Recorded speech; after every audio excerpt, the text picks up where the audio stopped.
नमस्कार, मैं मनीष कुमार सिन्हा, आपका गाइड, मोटिवेटर और मुख्य रूप से एक शिक्षक।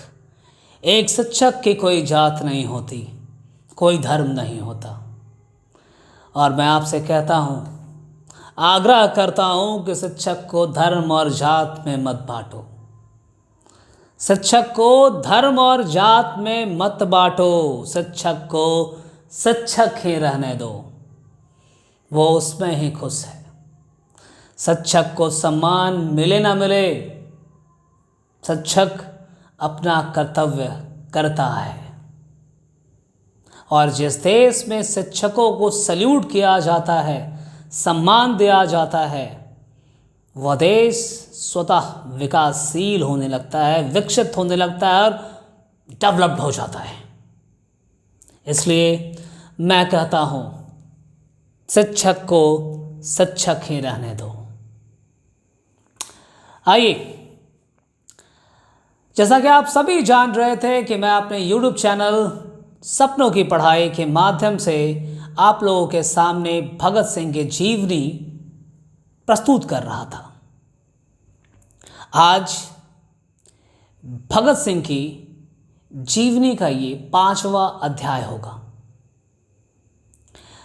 जिसमें हम जानेंगे जब भगत सिंह उस उम्र में आ चुके थे जब उन्हें बहुत कुछ समझ में आने लगा था। भगत सिंह उस कक्षा में आ चुके थे जब उनकी दिमाग काम करने लगी थी। उस उम्र में आ चुके थे जब कुछ वो सोचना और विचारना शुरू कर दिए थे। जिस समय की एक घटना है, उसमें भगत सिंह कक्षा 6 में पढ़ते थे। अब उस कक्षा में पढ़ने के साथ जिस प्रकार का सवाल जवाब इस घटना के साथ उन्होंने रखा है, यह घटना मुख्य रूप से भगत सिंह और उनके दादा के बीच की वार्तालाप है। समय जालियांवाला बाग के समय में भगत सिंह लाहौर में थे, अपने पिता के साथ और अपने दादा के साथ। और जालियांवाला बाग, जैसा कि आप सभी जानते हैं, ये घटना घटा अमृतसर में 13 अप्रैल 1919। इस भारत के इतिहास का सबसे काला दिन। ये वो दिन था जहां लोग बैसाखी का पर्व मनाने के लिए एकजुट हुए थे। ये वो दिन था कि अमृतसर से दूर दराज के गांव से लोग आए थे, गुरुद्वारे में मत्था टेक करके जालियांवाला बाग में अपने सगे संबंधी मित्रों को बधाइयाँ देते और छोटी मोटी बातों पर, परेशानियों पर एक दूसरे से बात करते। पर 13 अप्रैल 1919 को जो घटा, उसने तो मानवता के मानव अधिकारों का हनन कर दिया। मनुष्य को जो अधिकार जन्म से मिला है, उसे भी कुचलने का प्रयत्न किया गया। प्रयत्न नहीं किया गया, कुचल दिया गया। क्योंकि जनरल डायर ने अपना स्टेटमेंट दिया जब उनके खिलाफ कमेटी गठित की गई थी, हंटर कमेटी। उसमें उन्होंने स्टेटमेंट दिया और कहा कि just I did this to create moral effect. मैंने इसे इसलिए किया क्योंकि मुझे जो है नैतिकता को जन्म देना था, मोरालिटी को उत्पन्न करना था। ये नैतिकता किस में उत्पन्न की जाती? हम भारतीयों में। यानी उस मैदान में, उस बाग में शांति प्रिय ढंग से लोग एकजुट हुए थे, जिनमें से अधिकांश को पता नहीं था कि मार्शल लॉ होता क्या है, सैनिक शासन क्या होता है। चूँकि जालियांवाला बाग कांड के पहले पंजाब में मार्शल लॉ लगा दिया गया था माइकल ओ डायर के द्वारा, और पूरे पंजाब का कमान जो है जनरल डायर के हाथों में आ चुकी थी। ये दोनों व्यक्ति अलग अलग हैं। माइकल ओ डायर अलग है और जनरल डायर अलग है, Reginald Dyer and that is Michael O'Dwyer. दोनों अलग अलग व्यक्ति हैं। माइकल ओ डायर जो है उस समय पंजाब के डिप्टी गवर्नर थे और ये जनरल सेना के सेनापति, और इन्हीं के कमान में अमृतसर आ चुका था। इन्हीं के कमान में जनरल डायर को सूचना मिलती है कि हजारों की संख्या में लोग जो हैं जालियांवाला बाग में इकट्ठा हुए हैं और सरकार के विरोध में बात करेंगे। हंसराज ये वही गद्दार था जिसने शुरुआत में जालियांवाला बाग को आयोजित किया और बाद में सरकारी गवाह बनकर अपनी जान बचाने में कामयाब हुआ। इस देश में अगर ऐसे गद्दार पैदा होते रहे हैं तो हम आज़ादी की कल्पना कैसे कर सकते थे कि हम बहुत कम समय में आज़ादी ग्रहण कर लें। सही था, 1757 से लेकर 1947 कभी ब्रिटिश ईस्ट इंडिया कंपनी ने भारत पर राज किया। उसके बाद ब्रिटिश क्राउन जो है 1858 में शासन करने को आ गई। व्यापार करने के मकसद से पहुंची ब्रिटिश ईस्ट इंडिया कंपनी, धीरे धीरे राजनीतिक महत्वाकांक्षाओं को पूरा किया और 100 सालों तक इस देश के ऊपर राज्य किया। हमें अपना गुलाम बनाया और गुलामों से बदतर जिंदगी दी। और जानिए, जब वक्त 1857 की क्रांति के बाद, जिसे सिपाही विद्रोह कहा गया, मिलिट्री कूप, मिलिट्री रिवोल्ट, पोलिश विद्रोह की संज्ञा दी, ये तो वो वीर दामोदर सावरकर थे जिन्होंने 1857 की क्रांति को first struggle of Indian independence का नाम दिया है। परंतु अगर अंग्रेज इतिहासकारों की माने तो इसे तो सिर्फ सैनिक विद्रोह का नाम दिया गया। और वहाँ के बाद से ईस्ट इंडिया कंपनी समाप्त होती है। 1858 से ब्रिटिश क्राउन शासन करना शुरू करता है।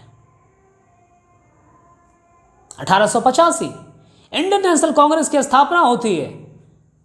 बहुत सारे वृद्ध सदस्य उसके होते हैं जिन्होंने विद्रोह करने के लिए भिक्षावृत्ति की मांग कर ली, भिक्षावृत्ति को अपनाया और विद्रोह किया कि सरकार हमारी बातों को मानेगा तो हम खुश हैं, नहीं माना सर झुकाकर चल देंगे, फिर अगले दिन आएंगे। ये थी भिक्षावृत्ति, जो कि 1907 में क्या हुआ, कांग्रेस का पार्टीशन नरम दल और गरम दल में बट गया, दो भागों में बट गया इंडियन नेशनल कांग्रेस। फिर क्या था, 1916 के बाद पुनः कांग्रेस संगठित हुआ और इस बार कांग्रेस जो है अलग रणनीति से सामने आई। अपनी नई कॉन्स्टिट्यूशन को बनाया, नए लक्ष्यों को रखा और महात्मा गांधी, मोहनदास करमचंद गांधी के नेतृत्व में कई आंदोलन लड़े गए।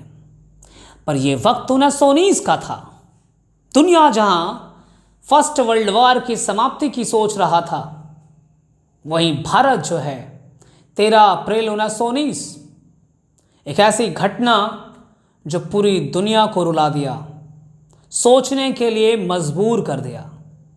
जालियांवाला बाग रक्त रंजित हो गया, हर तरफ लाशें बिछ चुकी थी। सिर्फ कुओं से, जो बीच में उस बाग के कुआं था, उस कुआं से 140 शवों को बाहर निकाला गया था। और ये सरकार कहती है 379 लोग ही मारे गए और कुछ 200-250 लोग घायल हुए होंगे। पर यह सच्ची आंकड़ा नहीं था, यह डेटा ही गलत थी, मैनिपुलेटेड ट्रूथ थी, मैनिपुलेटेड डेटा थी।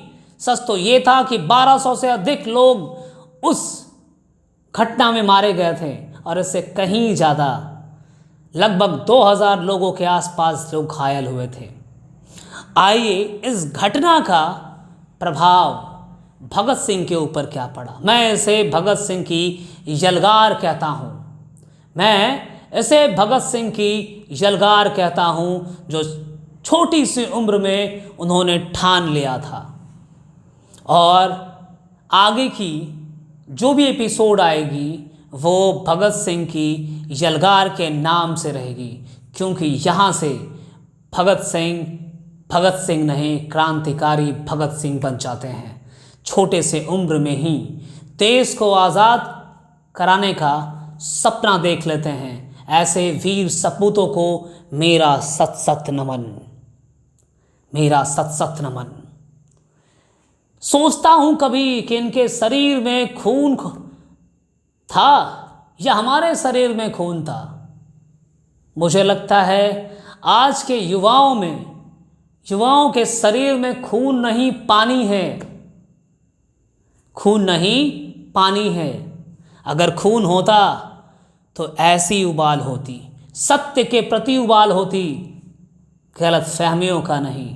किसी के बहकावे में आकर किसी को मार देना, कहीं दंगा फसाद कर देना, ये कभी नहीं होता। ये तो पानी है, पानी ठंडा है। किसी की बातों में आया, किसी की बहकावे में आया तो बहकाने वाला व्यक्ति चूल्हा बन गया, और ये खून जो पानी बना हुआ है उसे उस चूल्हे के ऊपर रख दिया गया। जैसे गर्म हुआ तो उबाल आई, और उबाल आई तो हम तो गलत काम कर ही बैठेंगे।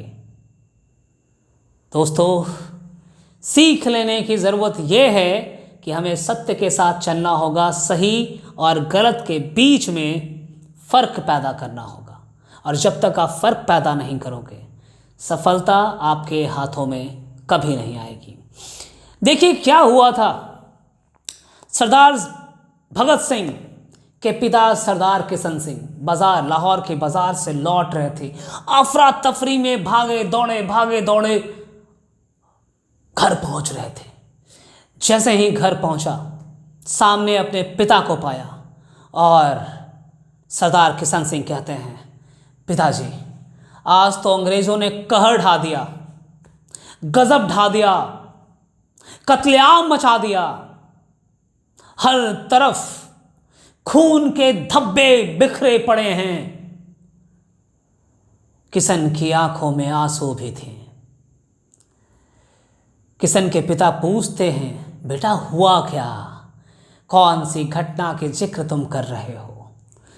पिताजी, अमृतसर में जनरल डायर ने जालियांवाला बाग में पहुंच कर के सारी एक एंट्रेंस, जो एक द्वार था, उसे ब्लॉक कर दिया, बंद कर दिया, और अपने सैनिकों को उस निहत्थी भीड़ के ऊपर गोलियां चलाने का आदेश दे दिया, जिसमें कई लोग मारे गए हैं और कितने घायल हुए हैं। आगे मरने वालों की संख्या और भी बढ़ेंगी पिताजी। ये कड़कती हुई आवाज़ों में कंपन था, कलप रही थी वो आवाज़ें, आंखों में आंसू थी, मोटी मोटी आंसू। और उस घटना का ब्यौरा किशन सिंह अपने पिता को देख रहे थे। पिता की आंखें कुछ पल के लिए बंद होती है और हाथ जो हैं वाहे गुरु के लिए उठती है। किशन सिंह के पिता कहते हैं, बेटा, अमृतसर में तो हमारे भी कई परिवार के लोग रहते हैं, उनका कुछ हाल चाल पता है? किशन सिंह कहते हैं, कहाँ पिताजी? माइकल ओडायर ने कर्फ्यू लगा रखा है पंजाब में। कोई भी व्यक्ति अपने घर से नहीं निकल सकता, कोई यहाँ वहाँ जा नहीं सकता। कैसे मैं पता कर सकता कि वहाँ लोग कैसे हैं, हमारे सगे संबंधी कैसे हैं? यह सुन करके किशन सिंह की आंखों में भी आंसू थी और उनके पिता के भी आंखों में। परंतु पिता फिर भी कहते हैं, बेटा तू मुझे बता देना, जिस दिन कर्फ्यू टूट जाए मैं अमृतसर अपने परिवार को देखने जाना चाहता हूँ। किशन सिंह ने कहा, ठीक है पिताजी। उसी बीच ये सारी वार्तालाप भगत सिंह अपने घर के, अपने कमरे की खिड़की के पास खड़े होकर सुन रहे थे। अपने पिता और दादा की हर वार्तालाप को सुन रहे थे, हर बात को सुन रहे थे। जब उनकी वार्तालाप समाप्त होती है, भगत सिंह अपने कमरे से बाहर निकलते हैं और दादाजी से कहते हैं, दादाजी मैं भी आपके साथ चलना चाहता हूँ। भगत सिंह के दादाजी कहते हैं, हाँ बेटा तू भी मेरे साथ चलना। कुछ दिनों के बाद कर्फ्यू टूटता है और भगत सिंह और दादा उनके दोनों लाहौर से अमृतसर के लिए रवाना होते हैं। रवाना होने के बाद जब भगत सिंह के दादाजी यानी किशन सिंह के पिता सबसे पहले वहाँ पहुंचकर अपने सगे संबंधियों का हाल चाल लेते हैं, पता करते हैं कि उनके सगे संबंधियों में सब कुछ सकुशल मंगल है या नहीं, और पता करने के बाद सारे सगे संबंधी चाहे वो बैरी हो या ना हो, हर किसी के घर में जाते हैं और पता करते हैं, उनकी सकुशलता के बारे में जानते हैं। और जब सब कुछ उन्हें सकुशल नज़र आता है, सब जानकारियाँ प्राप्त कर लेते हैं, तब वो सोचते हैं कि उस भूमि का भी दर्शन कराऊं जिसमें हमारे भाइयों का खून सना है। और फिर एक दिन भगत सिंह के दादाजी अपने घर से निकलकर जालियांवाला बाग पहुंचते हैं, और जिस दिन पहुंचते हैं उस दिन भी उस बाग की ज़मीनें खून से लथपथ नज़र आती हैं, मिट्टी में खून सनी नज़र आती है। जैसे कहते हैं ना, जब मिट्टी को सींचा जाता है तो पानी और मिट्टी मिल जाता है। सच मानिए तो 13 अप्रैल 1919 को जालियांवाला बाग की ज़मीन को खून से सींचा गया था। वो ज़मीन लथपथ थी, खून से लथपथ थी। चारों तरफ जो दीवार थी, उन दीवारों में 1650 राउंड गोलियां चली, 1650 राउंड गोलियां, जिसे जनरल डायर ने स्वीकारा है कि उस बाग में 1650 राउंड गोलियां चलाई गई हैं। आज भी जालियांवाला बाग के दीवारों पे उन गोलियों के निशान देखने को मिलते हैं, जिसे आज शहीद स्मारक के रूप में भारत याद करता है। लेकिन सवाल ये उठता है, क्या दिल में उस घटना को याद करके सही हमारा काम चल जाएगा? क्या आज जो इस देश की हालत है कि गरीब खाने को तरस रहे हैं, आज़ादी के 70 साल बीत गए फिर भी गरीबी इस देश से नहीं गई, तो क्या इन्हीं दिनों के लिए वो मतवाले अपनी जानों की कुर्बानियाँ दे दी? खुदीराम बोस, राम प्रसाद बिस्मिल, अशफाक उल्ला खान, भगत सिंह, राजगुरु और कितने। क्या आज जिस भारत की आप कल्पना करते हैं, आज जिस भारत को आप जानते हैं, क्या इसी भारत के लिए ये महान क्रांतिकारियों ने अपने प्राणों की आहुति दे दी? जिस भारत को आप जानते हैं, क्या इसी भारत के लिए उधम सिंह ने इंग्लैंड जाकर कॉटेक्स हॉल में माइकल ओ डायर को गोलियां मारी थी? सोचना होगा कि क्या हम ऐसी भारत की नींव रख रहे थे अंग्रेजी शासन के दौरान? हमें सोचना होगा। आप यूथ हैं, हमारा वक्त तो जा चुका, मैं एक शिक्षक हूँ, आप में आग डालूँगा मैं, और आग इसलिए डालूँगा ताकि आप अपने जीवन को सफल बना सकें, समझ सकें कि आपके जीवन का क्या मोल है, आप ये समझ सकें कि आपके माता पिता आपसे क्या उम्मीदें लगा रखे हैं। यूँ सड़कों पर घूम जाना और अपनी ऊर्जा को बर्बाद करना, ये आपका कर्तव्य नहीं है। आप इस देश के यूथ हैं, आप में से ही कल कोई आईएएस बनेगा, आईपीएस बनेगा, कोई अब्दुल कलाम भी बनेगा, इस देश का नेतृत्व करेगा। तो मूल्यों को जानना ज़रूरी है, जीवन के मूल्यों को जानना ज़रूरी है, जीवन के मकसद को जानना ज़रूरी है। और जब तक हम जीवन के मूल्य और मकसद को नहीं जानेंगे, हमें सफल होने से हर कोई रोकेगा, हर पग पर बाधाएं आएंगी, पर मकसद पता हो तो उन बाधाओं से लड़ने की हिम्मत भी आएगी। इसलिए मैं कहता हूँ इन महान क्रांतिकारियों के जीवन में बहुत कुछ छुपा है। जरूरी इस बात के लिए है कि आप सीखना क्या चाहते हैं। ये आप पर निर्भर करता है कि आप क्या सीखना चाहते हैं। आइए आगे क्या हुआ। भगत सिंह के दादाजी उस रक्त रंजित जालियांवाला बाग को देखकर आते हैं और घर में बैठते हैं। भगत दौड़ा दौड़ा आता है और कहता है, जालियांवाला बाग के बारे में पूछता है, बाबा आप वहाँ क्या देखे? जालियांवाला बाग के बारे में बतलाते हुए उनके दादाजी कहते हैं, मैंने सिर्फ वो भूमि देखा, वो ज़मीन देखा जो खून से लथपथ थी। उस मिट्टी को उठाकर देखा तो ऐसा लगा कि मैंने अपने भाइयों को ही अपने हाथों में उठा रखा है। इसको जानने के बाद भगत सिंह पूछते हैं, दादाजी कोई क्यों इन अंग्रेजों से,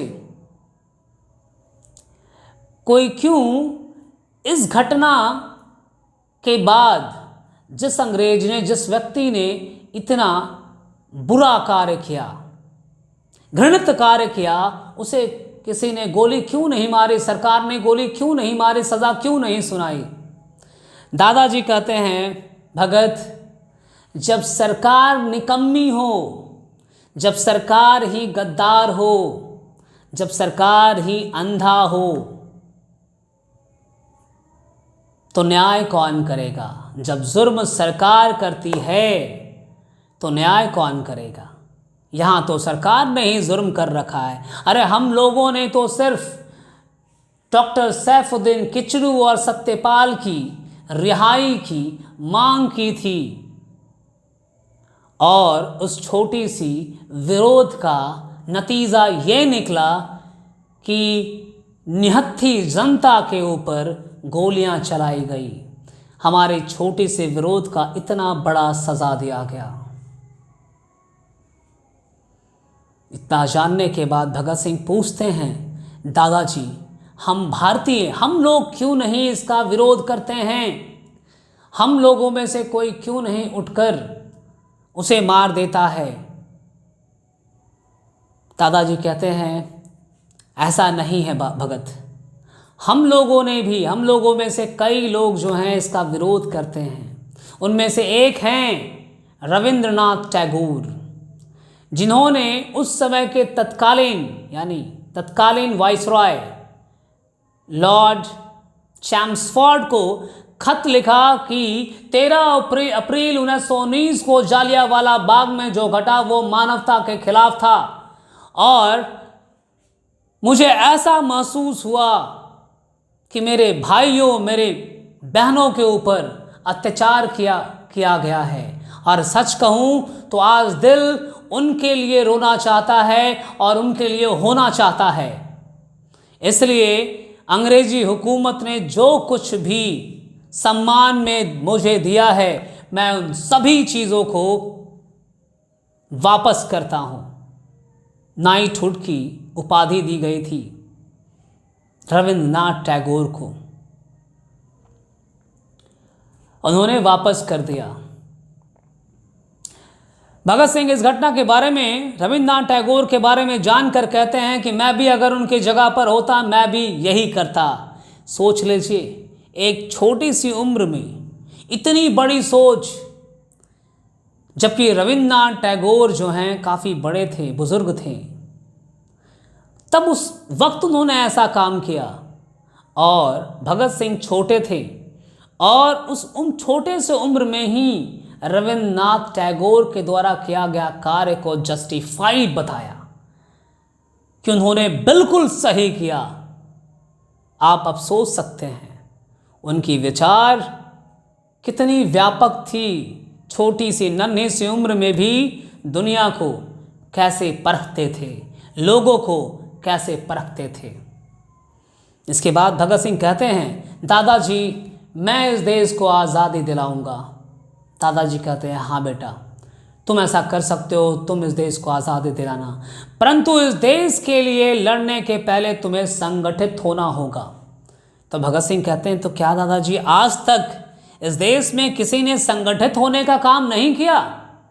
तो दादाजी कहते हैं, नहीं बेटा ऐसा नहीं है, इस देश में संगठित होने का काम किया। इस देश में भारतीय राष्ट्रीय कांग्रेस एक सबसे बड़ी संगठन है और उस संगठन के माध्यम से विद्रोह होता आया है और हो रहा भी है। वर्तमान में भी महात्मा गांधी, मोहनदास करमचंद गांधी अपनी आइडियोलॉजी, अपनी फिलॉसफी सत्य और अहिंसा के रास्ते पे चलकर विरोध कर रहे हैं।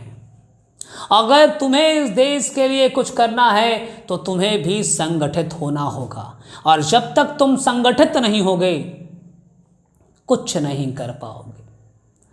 उन्होंने इस वक्त एक छोटी सी कहानी उसे समझाई जो कि भगत सिंह पढ़ चुके थे पंचतंत्र में। उन्होंने समझाया कि एक लकड़ी की डांट को तोड़ना आसान हो जाता है, परंतु उसी लकड़ी की गट्ठर बना दिया जाए तो उसे तोड़ा नहीं जा सकता है। ये बात भगत सिंह की दिमाग में घर कर गई। अगले दिन कहते हैं कि विद्यालय, जो कि गांव का विद्यालय था, वहाँ जाते हैं वो अपने शिक्षकों से मिलने के लिए। क्योंकि मैं पहले बता चुका हूँ कि उनका 5वां में नामांकन जो है लाहौर के डीएवी स्कूल में किया गया था।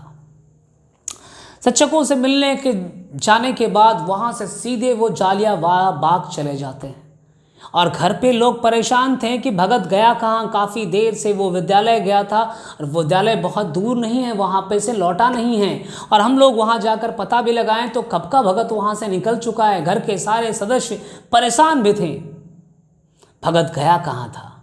भगत जालियांवाला बाग में गया, वहाँ की रक्त रंजित भूमि को देखा, दीवालों पर गोलियों के निशान देखे।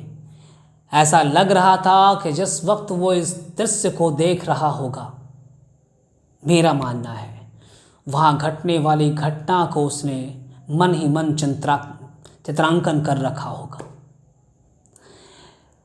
एक डिब्बे में उस रक्त रंजित मिट्टी को उठाया और वापस अपने घर को भगत चल दिया।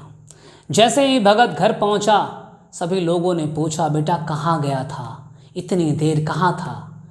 भगत ने जवाब दिया, जालियांवाला बाग गया था और वहाँ से मैं अपने भाइयों को लेकर आया हूँ और मैं इसका बदला लूँगा। इस देश को आज़ाद मैं कराऊँगा, ये मैं वचन करता हूँ।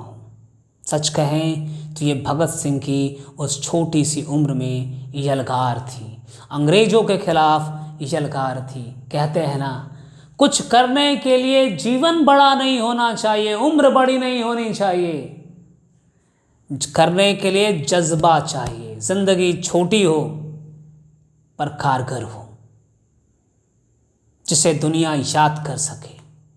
बहुत लंबी उम्र है पर हमने किया क्या? ऐसे ज़िंदगी का कोई मतलब नहीं। ज़िंदगी छोटी हो पर जिसे भुलाया ना जा सके, वो ज़िंदगी है। और भगत सिंह ने अपने जीवन में वही किया। बहुत लंबी ज़िंदगी नहीं जिया, पर जो किया वो लंबी ज़िंदगी जीने वालों से कहीं आगे कर दिया।